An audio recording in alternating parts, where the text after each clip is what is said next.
Кутмандуу кечиңиздер менен эфирде талкууга алынган мыйзам долбоорлору, кабыл алынган токтомдор жана башка парламенттеги жаңылыктар тууралуу баяндап чагылдырган парламент программасы бүгүнкү чыгарылышта.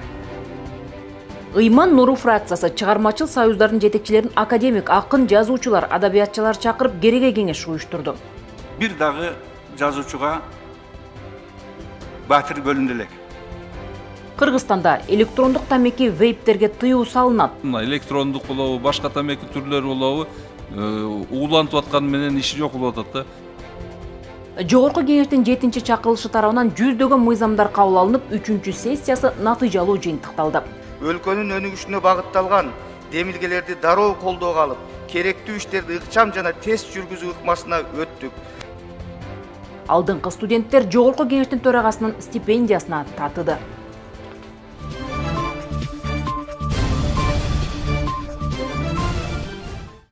Кыргызстан өнүгүү доорунда эл үчүн жасалып жаткан иштер, мамлекеттик имараттардын оңдолушу, көчөлөрдүн ирээттелиши, жолдордун салынышы ар бир өлкө жаранын кубандырууда.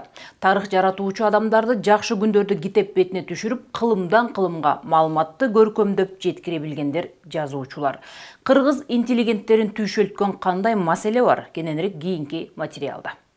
Адабият таануучулар менен кыргыз жазуучулардын аты жана жасаган иштери тарыхта өз ордун таап, эч качан өчпөйт. Алардын опол тоодой жасаган эмгектери унутулбайт. Ыйман Нуру парламенттик фракциясы кыргыз интеллигенттеринин башын бириктирип, адабияттын абалы, келечеги, чыгармачыл инсандардын жүрөгүн өйүткөн көйгөйлөрү парламентте талкууланды. Мындан ары кандай кеткенде кыргыз адабиятын көтөрөбүз. Акын жазуучуларыбыз дагы бир алдыңкы деңгээлге чыгып, эл аралык аброй көтөрүп, эл аралык аренада туубузду бийик желбиретет деген эле ниет. Китеп көп жазылган менен анын окуй турган кардары жок. Мурда жазуучулардын эмгектери сатылуучу, аларга таандык 25 мекеме бар болгон.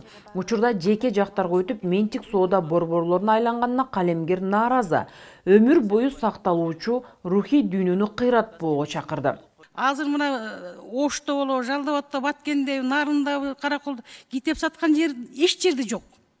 Баары тең ар кайсы жерде турат. Көзөмөлгө алып, оореки мэрияга, тигуларга бир мындай тапшырма берсеңиздер абдан жакшы болот. Кыргызстанда 4700 китепкана бар. Мамлекет тарабынан эбегейсиз акча каражаты сарпталат, бирок ага кирген адам жок. Андыктан эл адабияты деп электрондук тутумга бардык акын жазуучулардын китептерин киргизүү пландалууда.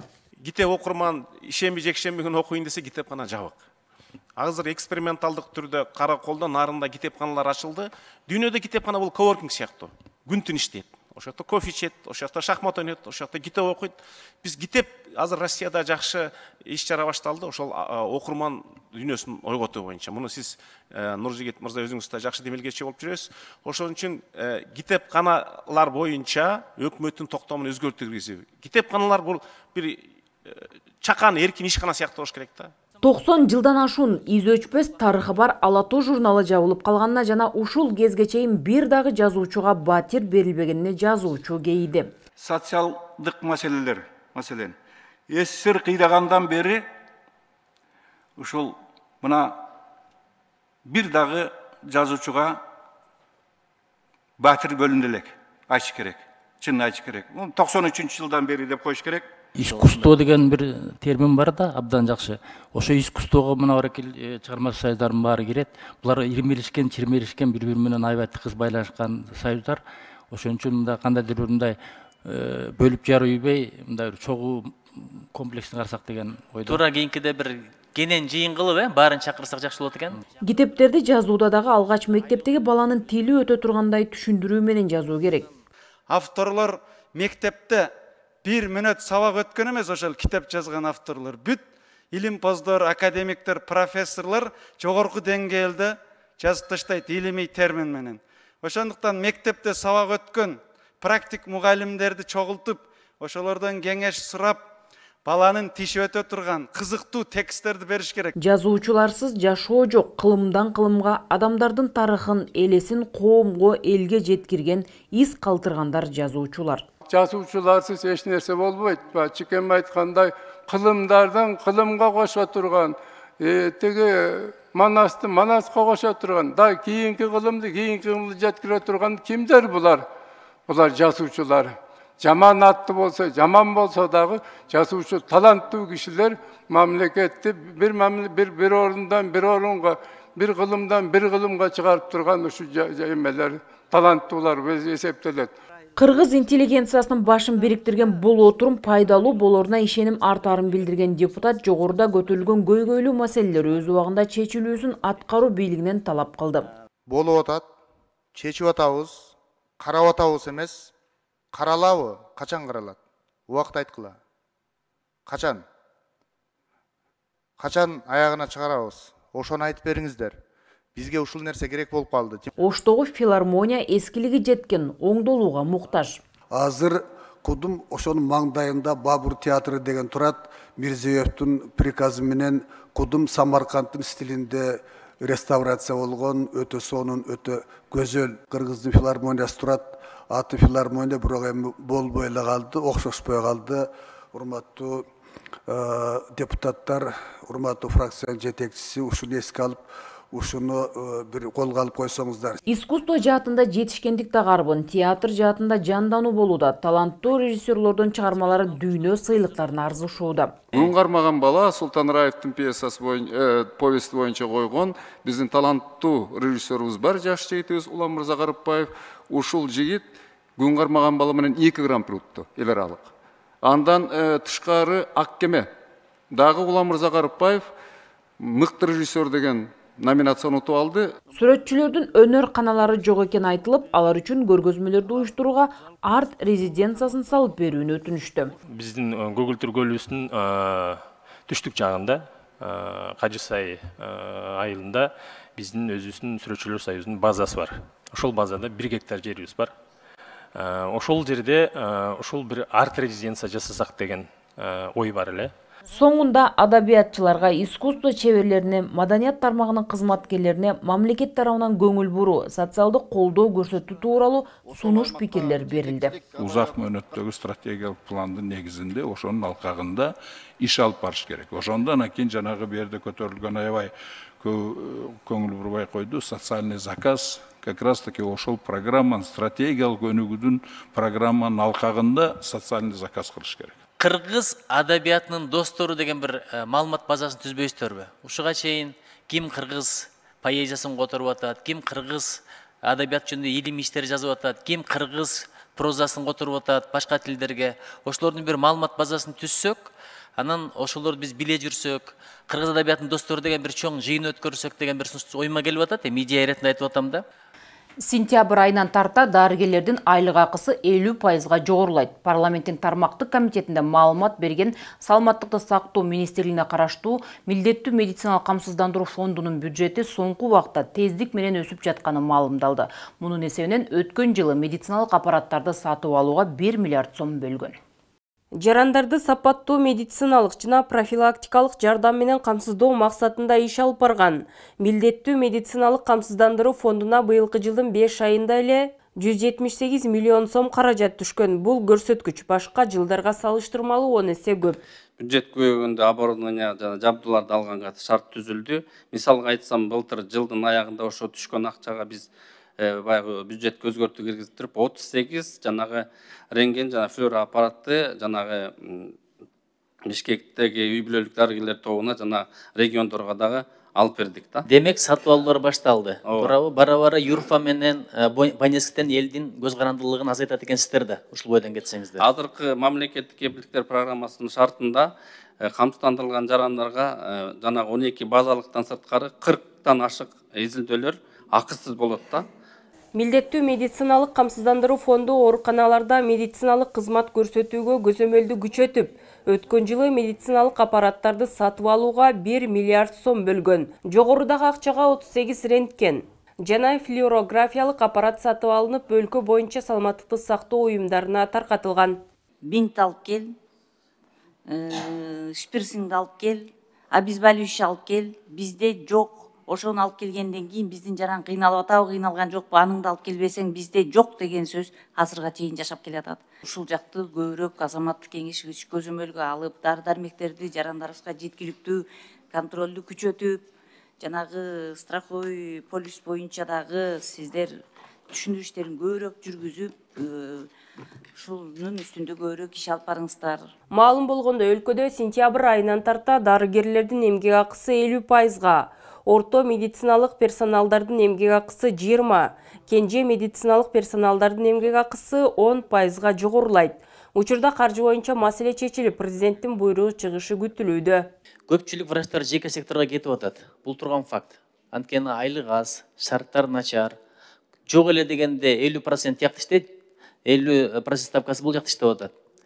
Ошол жеке секторго кетип калбаш үчүн эмне чараларды көрүп атасыздар ушунун эсебинен? Уже сунуш бердик, азыр президенттин жарлыгы даярданып атат. Биринчиден краткосрочный мера деп киргиздик. Кээ бир категорияларга надбавка 20 000 сом уже 1-июлдан буюрса башталат. Анан сентябрдан баштап тоже чечилди, 50% кошулат врачтарга зарплата, медсестраларга 20%, младший медперсоналга 10% деп биз уже кабинет. Демек айлыгын көтөрүп атасыздар, ошону менен кармап калалы деген ниет экен. Бул жакшы. Саламаттыкты сактоо министрлиги милдеттүү медициналык камсыздандыруу фондунан кызмат көрсөтүүлөрдүн бир бөлүгүн өзүнө алууда. Буга чейин аталган фондко коммуналдык кызматтар, айлык акылар, медициналык мекемелерди оңдоо иштери жүктөлгөн болсо, мындан ары бул кызматтар министрликке өтөт. Мынакей азыр бул мыйзам долбоор менен 143 берене менен сиздер болсо өзүңүздөрдүн бюджетиңиздерди Минздравга өткөрүп берип атасыздар да. Ушуга менде суроо да, ушуга өзүңүз макулсузбу, макул эмессиздерби сиздер? Анан кийин түшүнүп атасыздар деп бюджетти өткөрүп берип салсаңыздар, бюджетиңиздер өткөрүп берсе түздөн түз сиздер Минздравтан көз каранды болуп атасыздар да. Канчалык деңгээлде бул туура нерсе? Бул ошо жана жогоруда айткандай жарлыктын негизинде кетип атат. Ошо өлкө башчынын эмеси менен ага биз каршы чыкпайбыз, бирок бюджеттин толук өтпөй эле республикалык бюджетте эле кетип атат. Жыйындын соңунда комитет мүчөлөрү мамлекеттик социалдык камсыздандыруу боюнча камсыздандыруу төгүмдөрүнүн тарифтери жөнүндө мыйзам долбоорунун концепциясын кабыл алды. Электрондук сигареттерге тыюу салууну көздөгөн мыйзам долбоору 2 жана 3 окууда колдоо тапты. Эми өлкө ичине вейптерди ташып келген жана аны саткан колдонгондорго тартип күчөтүлүп, айыппул салынат. Мыйзамга баш ийбесе кылмыш жоопкерчилигине тартылары документте көрсөтүлгөн. Мыйзам долбоорунун максаты өлкө жарандарынын саламаттыгын электрондук тамеки колдонуудан коргоо жана терс адаттарга көнүп кетүүсүн алдын алуу. Мыйзамдын талаптарын бузгандарга айыппул салуу. 40 000 сом болчу башында биринчи окууда. Ошону азайтып бериңиздер дедиңиз эле, азыр биз 10 000 сомго түшүрүп койдук. Буну эми азыр биз палатага мына депутаттардын кароосуна коюп атабыз. Эми карап депутаттар өздөрү карап не болуп берсин. Депутат интернет булактарында тажрыйбалуу дарыгер илимпоздор таамай көрсөткөн аналитикалык макала изилдөөлөрдө электрондук вейптердин ден соолукка зыяндуулугу коркунучтуу экенин белгилеп, мыйзамдык чектөө жаш жарандарга эмес, жалпыга тиешелүүлүгүн белгиледи. Жаш жарандардын ден соолугун, бакубатчылыгын камсыздоо үчүн. Эми ал биз ушу жаш жарандар деп атабыз да, эми мамлекетибиздин жалпы жарандардын деп эле койсо болбойбу анда? Эми ал жерден эч кандай өзгөрүү, бул жерде таасир эле тийбейт. Же жаш курагын, же жалпы жарандар деп койсоңор деген сунуш бар да менде. Арасында өзгөчө популярдуулукка айланган электрондук тамеки вейптер сырттары укмуштуудай кооздолуп, мөмө жемиштин жытындай буркурап, ар бир мектептин жанында сатылууда. Өспүрүмдөр күнүгө көрүп сатып алуу аракетин жасашат. Андыктан депутат билим берүүчү мекемелердин жанында сатууга тыюу салууну сунуштады. Бул мыйзамга өзгөртүүнү толуктоолорду сиздер тыкыр анализдеп, балким 100 эмес, андан көбүрөөк аралыкты белгилейбизби? Себеби бул жаштар, балаларыбыз балагатка жетерликтен мурда өзүнүн ден соолугуну ушул тамеки зыянына көңүл бурбастан, электрондук болобу, башка тамеки түрлөрү болобу, уулантып атканы менен иши жок болуп атат да. Депутат Дастан Бекешев мыйзам долбооруна каршы пикирин билдирди. Балдар чексе айыппулду төлөө милдети ата-энесине жүктөлүп каларын айтты. Мен бул мыйзам долбоорду колдой албайм. Себеби айыппул 10 000 сом болгондо бул 10 000 сомду ата-энелер төлөшөт да. Өспүрүм чегип койсо ошо электрондук сигаретти сразу ата-энелерге ошо штраф келет. Ошону чекпесин деп биз ошо штраф кылдырып атабыз. Көбүрөөк штраф кылдырып атабыз. Аны ата-энесине карап аткан жокпуз биз. Же байлардын балдары чеге берсин, жанагы карапайым элдики чекпесин, аларга штраф салбайлы деген берде бөлүнүү деген жоқ. Депутат Эльвира Сурабалдиева мыйзам долбоорунда каралып жаткан андагы чегелген айыппулдардын өлчөмү тууралуу тактоочу суроолорду берип, муну менен жөнөкөй жарандардын төлөө мүмкүнчүлүктөрүнө токтолду. Эшиктен кармай протокол жазабы, бала деген бой жете элек. Штраф пени көбөйө берет. 10 000 сомдон орточо айлыктан да ашып кеткенде 1 ай 2 ай өткөндөн кийин келип ата энесине малым болот ошол нерсе. Анан үйүндө доходу 20 000 сом болсо, штрафы келип 50 000 сом чыгып катса 1 айдан кийин. Ошол адамдар, ошол жаш балдарыбыз, өспүрүмдөр өмүрүн кыйса жоопкерчиликти ким алат? Бүгүнкү күндө биз көрүп жатпайбыз канча жаш балдар, кыздар, уландар, кыздар көчөдө, коомдук жайларда чылымды кармалып чегип атышат, биринин колуна бири берип атышат. Бул мыйзам долбоор максаты эмне? Мына бардык оорулар шилекер аркылуу жугат. Мына ошо жаш балдар бири чылымды чегип, экинчисине берип атат. Талашып тартышуудан соң Жогорку Кеңеш электрондук тамеки колдонууга тыюу салуу боюнча мыйзам долбоорун 2 жана 3 окууда кабыл алды.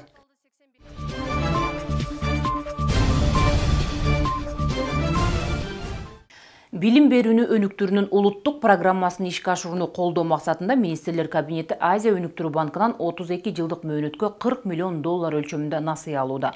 Анын 20 миллиону грант болсо, калган 20сы кредит катары эсептелет. Парламенттин жалпы жыйынында эл өкүлдөрү аталган каражатты максаттуу пайдаланууга чакырды. Мектептердеги окутуунун сапаты, билим берүүдө мугалимдердин дараметинин төмөндүгү чоң көйгөй жаратып келет.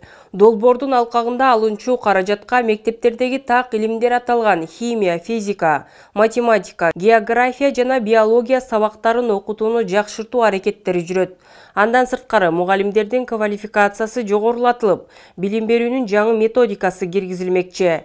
Жыйында эл өкүлү Камила Талиева мамлекеттик мектептер, жеке менчиктерден үлгү алып, шарт түзүү сунушун берди. Акылман президенттик мектептен көрүп атпайбызбы? Бир жылда эле окуучуларды сурасак результаттарын англис тилин эркин кенен сүйлөп калып атат дейт. Значит, биз деп немелерге окуучуларыбызга ушундай шартты түзүшүбүз керек. Ар бир облуста ушундай акылман мектептер ачылыш керек. Жанагы таланттуу балдар келип окуш керек да. Биз эмне үчүн сапаттагыдай шартты түзө албайбыз? Мына ушул сапаттагыдай шартты түзө турган учур келди. Жаңы окуу жылына карата билим берүү мекемелеринин материалдык техникалык базасын өнүктүрүү багытында да иш алып баруу зарыл. Эң негизгиси билим уяларындагы китеп тартыштыгын жоюу керек. Былтыр китептерге, мектеп окуу китептерине $250 миллион жанагы ижара китептен, жаңы китеп долбоорунан келген акча колдонулбай калыптыр. Андан тышкары Бишкек мэриясынан бир $53 миллион сомдой акча келген, алда колдонулбай калыптыр. Быйыл сентябрга карата ошондой бар акчаларды толук колдонуңуздар, китептерде мындай айтканда эффективдүүлүк болсун да. Мектепте мугалим менен окуучулар айтышып, бири-бирине кол көтөргөн ушул сыяктуу видеолор тараган учурлар көп кездешип келет. Талкуунун жүрүшүндө депутат Мирлан Самыйкожо мугалимдик кесиптин кадыр баркын көтөрүү тууралуу сөз кылды. Мугалимге көңүл буруш керек деген сөз. Эми биз ушул нерсени мугалимдин өзүнүн билим деңгээлин жогорулатуудан баштап, мугалимдин укугуна чейин коргошубуз керек. Бул жерде дагы бир нерсе бар. Биз билим берүү сапатын реформалоо менен бирге мугалимдердин укугун дагы реформалашыбыз керек болуп калды. Жыйында мектептерден сырткары бала бакчаларга да көңүл буруу талабы коюлду. Азыр үйлөрүн, мисалы 2 кабаттуу үйлөрүн баарын бала бакча кылып ачса болот да, мурдагыдай лицензия жок. Жөн эле азыр кабарлоо, маалымат берүү менен эле болот. Ошону бир чогуу иштеп, бир пропаганда кылсак жакшы болот эле да. Билгендер бар экен, ошол мыйзамды алып чыкканыбыз үчүн бизге келгендер да көп. Ушу бала бакча ачайын дедим эле, кандай кылсак экен деп. Соңунда Кыргызстан менен Азия өнүктүрүү банкынын ортосундагы мектептерди өнүктүрүүгө бөлүнө турган гранттык жана кредиттик макулдашууну ратификациялоо боюнча мыйзам долбоору 2 жана 3 окууда кабыл алынды. Билим берүү тармагы өнүксө, өлкө өнүгөт. Жогорку Кеңештин депутаты Нуржигит Кадырбеков республикадагы мектеп, гимназиялардын жабылышына каршы пикирде. Эл өкүлү билим берүү министрлиги жүргүзүп жаткан мындай оптимизация жакшы жыйынтык берерине ишенбей турат. Анткени жалпы республикалык тестирлөөдө эң жогорку баага татып, чет өлкөлөрдө бекер окуп жаткан абитуриенттердин көбү мектеп, гимназиялардын бүтүрүүчүлөрү болууда. Депутат сапаттуу билим берген гимназияларды жоюу бизнес менен алектенген жеке менчик мектептерге жол ачарын билдирди. Бир альтернатива болчу. Балдарым тереңірек илим билим алсын дегендер жоқ дегенде гимназияға барып берет болчу. Райондун центрине же бир 10 километр аракка болсо дагы ошолорго берет эле. Эми буларды жаап койсоңор, бир эле альтернатива калат, жеке менчик мектептер. А жеке менчик мектеп деген бул бир эле сөз, бизнес деген эле сөз. Азыр эң кирешелүү бизнестердин бири ушул жеке менчик мектептер болуп калды. Барсаң тил курсу, ментальный арифметика, шахмат, мындай караганда балекет да жок. Жөн гана акчаларын алып атат. Ишеналы Арабаев атындагы университеттин алдыңкы студенттери Жогорку кеңештин төрагасынын стипендиаттары болушту. Аларга Жогорку кеңештин төрагасы Нурланбек Шакиевдин атынан вице-спикер Нурланбек Азыгалиев ар бирине 15 000 сомдон акчалай сыйлык тапшырып, алардын окууларына жетишкендик жана ийгиликтерди каалады.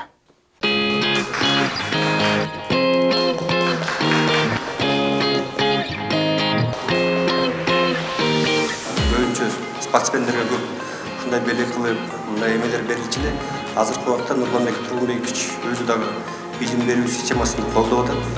Кыргыз тилини өнүктүрөбүз деп атат. Ошон үчүн мынакей сиздерден баштап, буюрса мынакей агрардык академиясына, мынакей Арабаев атындагы университетине ыйгарылып атат. Ошон үчүн сиздер дагы ойлойм, ушул биздин мамлекет башчылардын, биздин спикердин, биздин депутаттардын айткан ар кандай сөздөрүнө жакшы көңүл буруп, келечекте Кыргызстанды өнүктүрө турган, Кыргызстандын билим берүү системасына бир өзгөртүүлөрдү киргизе турган, Кыргызстандын ушул мектептерине барып, региондорду тандабай, жакшылап бизге кызмат кылып бересиздер деп терең ишенебиз.